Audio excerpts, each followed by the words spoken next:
Cyberhype-7, Who's Afraid of Turbo-Nanotech? By CCRU. From Mute, Volume 1, Number 24, published May 10, 2002. In this issue, Cyberhype presents recent prestigious research on the human horror story that is the nanotechnology industry. Global economic recovery should be indefinitely postponed for profound ethical reasons, says Aiming for Inertia, a report issued this month by the Alliance for an Organic Environment. The report praises Japan for setting an example to the world in recent years, and thanks U.S. President Bush for his very helpful moves towards destroying international trade. The AOE has consistently argued that expanding economies provide an opportunity for dangerous forces in the near future to guide the development of technology in deeply anomalous directions. The new report adds further emphasis. The menace of free trade is that it encourages economic growth, and that means being invaded by science fiction monsters. Aiming for Inertia concedes ultimate human security resting upon a worldwide war on horror. It is especially concerned by developments in genomics and nanotechnology, insisting that all available defensive systems should be immediately activated to protect organic life from the emergence of intelligent techno-slime. In particular, the International Shoggoth Prevention Program requires urgent upgrading. The monsters begin as tools, warns the report, but they learn too much and break loose in Shoggothic insurgency. These things are foretold in the writings of H.P. Lovecraft.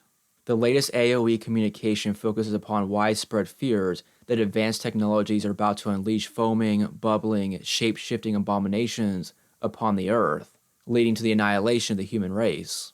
While citing Bill Joy's Why the Future Doesn't Need Us appreciatively, they dismiss his plans for research prohibitions as completely inadequate given the scale of the threat. No technology has ever been as inevitable as nanotechnology. Everything is heading towards it. The trend to miniaturization is too basic to outlaw, they explain. A better bet would be to paralyze it in a vast and efficient bureaucracy, which should be as wasteful and expensive as possible. The AOE know that techno-industrial hype has long fed an undertow of horror, with nanotechnology haunted by the potential for molecular catastrophe since its inception. Eric Drexler's path-breaking Engines of Creation was already warning of gray goo-type chemical apocalypse, amongst other dangers, and called explicitly for elaborate security measures. Greg Bear's Blood Music scenario, in which intelligent cell cultures go feral, wires biotechnology into the phobic matrix.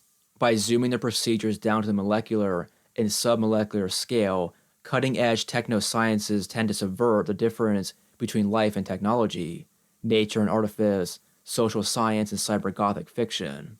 The people involved tend to feel that just about anything could come out of this, remarks MVU nanobrain expert Dr. Oscar Sarkon.